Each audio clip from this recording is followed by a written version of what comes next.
Hello students, in this video I'll be teaching you how to find the trigonometric ratios of angles greater than 90. Theta अगर greater than 90 है 90 degrees तो उनके sine cos और tan कैसे निकलते हैं. ठीक है, तो इस चीज को समझने से पहले एक कंसेप्ट बता रहा हूँ, शायद तुमने 10th में पढ़ा होगा. उसको कहता है कॉम्प्लीमेंट्री रेशियोज. ओके, अब एक ट्राइंगल ले लेते हैं. Let's say this angle is theta, this angle is phi, कुछ लोग इसको फी भी बोलते हैं. ओके, एंड ये तीन साइड्स लिख लेते हैं. Let's say this is Y, this is X and this is R. Now what's so special about theta and phi, what's the relation between them. देख सकते हो थीटा प्लस फाई क्या रहेगा 90. मैं रेडियन में लिख रहा हूँ pi by 2. Okay, theta plus phi क्या होगा 90. तो ये दोनों क्या हुए, कॉम्प्लीमेंट्री एंगल्स हुए. ठीक है, ये बात छोटे क्लासेस में पढ़े हो तुम. ठीक है, नाउ मैं तीन रेशियोस लिख रहा हूं, sine theta, tan theta and sec theta. Okay, मैं बताता हूं ये ऐसा क्यों सिलेक्ट कर रखा है. Sine, tan and sec. Sine theta का मतलब क्या होता है, साइन मतलब क्या होता है, इसका सिंबल साइन लिखते हैं बट होता क्या है, SIN से लिखते हैं. ओके, टैन क्या होता है, टैंजेंट. एंड सेक क्या होता है, secant. Okay, all right. Now sine theta in this triangle is what, y over r. Tan theta क्या है, y upon x. And sec theta क्या है, r बाय x. ओके, अब इसको कैसे मैं फाई के टर्म्स में लिख सकता हूं उसको देखें. y by R for phi is what, y upon R क्या है, कॉस फाई है. ठीक है, y बाय एक्स क्या है in terms of phi, it is cot phi. Similarly r by x क्या होगा in terms of phi, it is cosec phi. Okay, अब तो इसका मीनिंग समझना. Theta and phi are complementary angles. ठीक है, तो sine theta is equal to what, cos phi. मतलब cos is the complementary ratio of sine, मतलब या complementary function of sine. Similarly cot क्या है, complementary function of tan. Cosec क्या है, complementary function of sec. Okay, क्योंकि वो angles जो रहेगा वो क्या बोलते हैं, कॉम्प्लीमेंट्री है. बेसिकली मीनिंग अगर मैं साइन 30 बोलूँ तो you know sine 30 is equal to 1/2, या फिर मैं कॉस 60 बोल सकता हूँ. This is also equal to cos 60. Okay, तो 60 और 30 क्या हुआ, कॉम्प्लीमेंट्री एंगल्स. तो sine 30 is equal to cos 60. Similarly अगर मैं साइन 60 बोलूँ तो that would be equal to cos 30. Okay, तो इसीलिए ये क्योंकि कॉम्प्लीमेंट्री रेशियोज है तो कॉस का मीनिंग क्या होगा, इट इज कोसाइन. ठीक है, कॉस का मतलब क्या होता है, this is cosine. Okay, what is cot, cot का मीनिंग होता है cotangent, cotangent. Okay, and cosec का मतलब होता है cosecant, hence the names. Okay, तो ये बेसिक आइडिया आ गया. आई होप तुमको पता है कि कॉम्प्लीमेंट्री, शायद अगर तुमने पहले पढ़ा है तो इट्स फाइन. ठीक है, एंड अगर नहीं पढ़ा है तो अभी समझ गए कि साइन का कॉम्प्लीमेंट्री कौन होता है, कॉस. टैन का होता है कॉट. सेक का कौन है, कोसेक. ठीक है, ये मैंने इसलिए पढ़ा है क्योंकि इसको आगे हम लोग यूज करेंगे. ऑलराइट, तो मेन कंसेप्ट पे आ जाता है. This was just pre request जो अभी के कंसेप्ट के लिए चाहिए. ओके, तो एक एग्जांपल लेता हूँ to calculate the trigonometric ratio of an angle which is greater than 90. Let's take an example cos of 120 degrees. Okay, तो ये जो एग्जांपल मैं दे रहा हूँ वो सिर्फ जो डिटेल एक्सप्लेनेशन दे रहा हूँ वो सिर्फ इस एग्जांपल के लिए. After that I will show you the trick. It's a very simple trick to solve it. ठीक है, नाउ कॉस ऑफ 120 डिग्रीज. तो कॉस 120 कैलकुलेट करने के लिए just identify the quadrant. 120 degrees कौन से क्वाड्रेंट में रहेगा, सेकंड क्वाड्रेंट में रहेगा, है ना. ओके, तो सेकेंड क्वाड्रेंट में so this is y, this is x, तो it would be somewhere here, है ना, this is 120 degrees.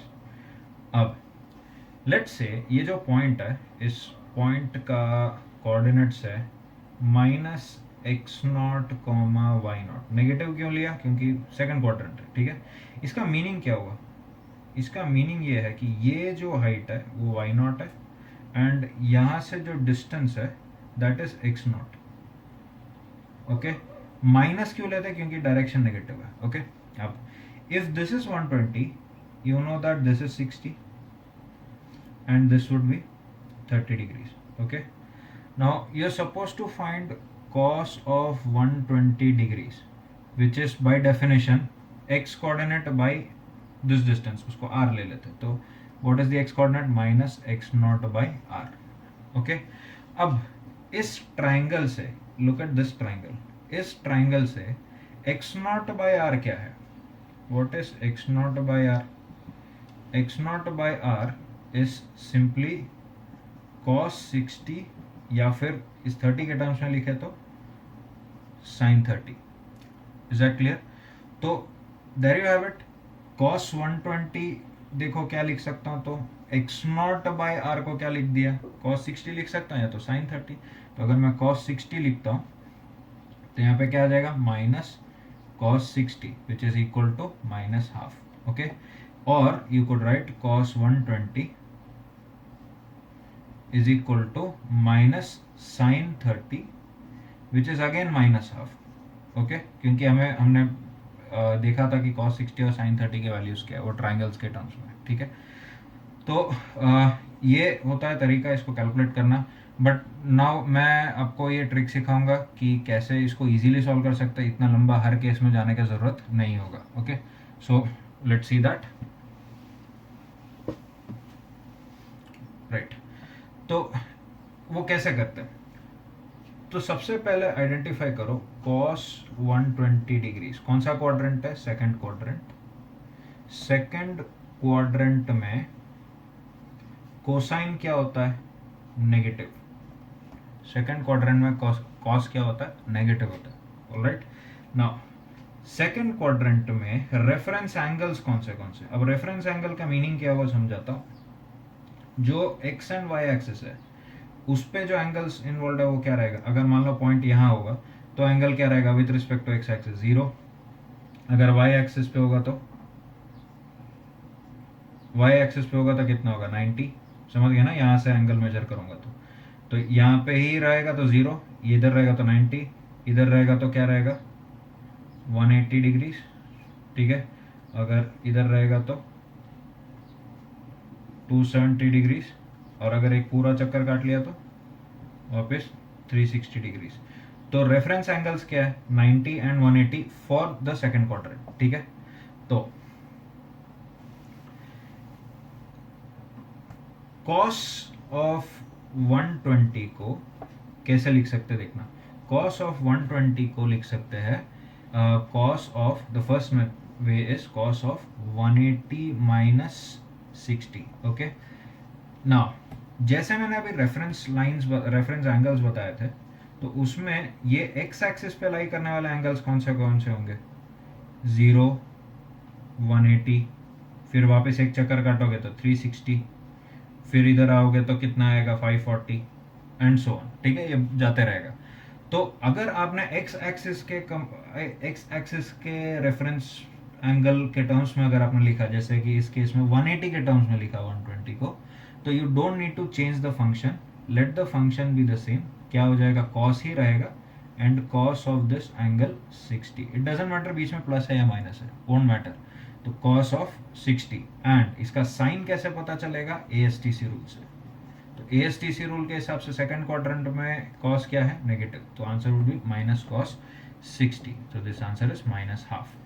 ऑलराइट, तो ये फर्स्ट मेथड होपफुली समझ में आया होगा. नाउ सेकंड मेथड क्या है? You right it in terms of 90. ठीक है, तो इस एंगल को 90 के टर्म्स में लिखता हूं. तो second method is cos 120 can be written as cos of 90 plus 30. Now the thing is, अगर आपने y एक्सिस के रेफरेंस एंगल्स जैसे 90 हुआ, 270 हुआ, एक चक्कर और काटा तो 450 हो जाएगा, ठीक है। और ये इधर से इधर आ जाएगा तो 630 हो जाएगा, ठीक है, एंड सो ऑन। अगर आपने इन एंगल्स के टर्म्स में लिखा तो you need to change the function into their complementary functions. तो कोसाइन का कॉम्प्लीमेंट्री फंक्शन कौन है? साइन है, तो ये क्या आ जाएगा? Sine and sine of 30, okay, sine of 30 and sine क्या रहेगा इसका? नेगेटिव, तो minus sine 30 is again minus half, okay. So that's it, it's a very simple question. कैसे सॉल्व कर सकते हैं, कैसे कैलकुलेट कर सकते हैं cos 120 को? आई will give you more examples on this. Let's say tan of 150 degrees, tan of 150 degrees क्या रहेगा? Now me personally I use reference angles on x axis, तो क्या है उसमें वो फंक्शन चेंज करने का जरूरत नहीं है, ठीक है। It's your choice what you want to use, ठीक है। तो tan ऑफ 150 डिग्रीज, तो tan 150 को, ये कौन सा क्वाड्रेंट हुआ? सेकंड क्वाड्रेंट, सेकंड क्वाड्रेंट है। अब सेकंड क्वाड्रेंट में tan 150 को, सेकंड क्वाड्रेंट में x एक्सिस का रेफरेंस एंगल क्या हुआ? 180 डिग्रीज, तो tan 150 can be written as tan of 180 minus 30, okay. अब क्योंकि मैंने इसके हिसाब से लिखा है, x एक्सिस के अबाउट से लिखा है, तो मतलब मुझे फंक्शन चेंज करने की जरूरत नहीं है। This would be tan 30। Now what about the sine? In the second quadrant tan क्या होता है? नेगेटिव, तो अगर tan नेगेटिव है तो answer would be minus tan 30। तो माइनस tan 30 का वैल्यू क्या रहेगा? -1/√3, ओके। नाउ जस्ट तुम्हें बता देने के लिए, अगर मैं tan 150 को 90 के टर्म्स में लिखता तो कैसा होता? तो tan 150 can be written as tan of 90 plus 60। तो 90 के टर्म्स में लिखा तो ये फंक्शन चेंज हो जाएगा। इसका कॉम्प्लीमेंट्री कौन है? कॉट ऑफ 60, और cot 60 एंड साइन क्या रहेगा? ASTC रूल से, तो minus cot 60। This is again -1/√3, okay. तो होपफुली ये समझ में आया होगा। I will give you few more examples. एक थर्ड क्वाड्रेंट का भी दे देता हूँ। एक let's say will calculate sine of 240 degrees, okay, sorry, sine 240 degrees is equal to how much? तो साइन 240 डिग्रीज कितना है वो कैलकुलेट करते हैं। तो क्या करेंगे? ये कौन सा क्वाड्रेंट है? This is in the third quadrant, ठीक है। तो थर्ड क्वाड्रेंट में साइन क्या रहेगा? Negative, right, ASTC rule. अब तो sine 240 can be written as sine of 180 plus 60, okay. क्योंकि 180 के टर्म्स में लिखा तो नो नीड टू चेंज, तो साइन 60 हो जाएगा एंड साइन क्या रहेगा इसका? माइनस, तो minus sine 60 is -√3/2, okay. Hopefully ये समझ में आया। एक और एग्जांपल लेता हूँ। cos of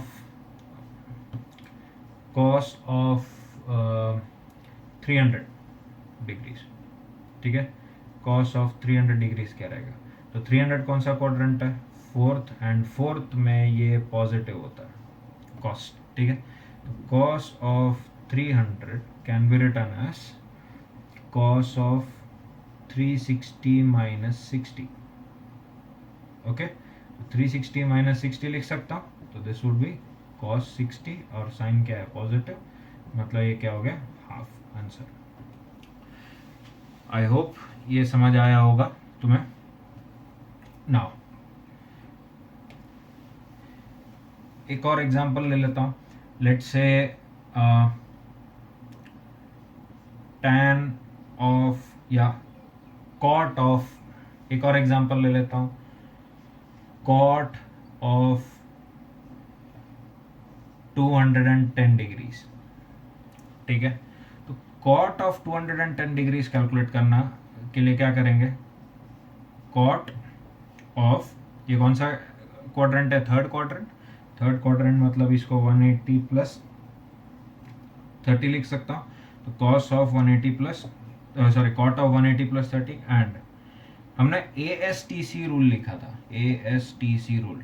तो थर्ड क्वाड्रेंट में tan पॉजिटिव होता है. अगर tan पॉजिटिव है तो ऑफकोर्स कॉट भी पॉजिटिव है क्योंकि cot is the reciprocal of tan. तो ये क्या रहेगा, आंसर पॉजिटिव में ही रहेगा एंड कॉट ऑफ क्या रहेगा 30. So what's the answer, √3. Okay.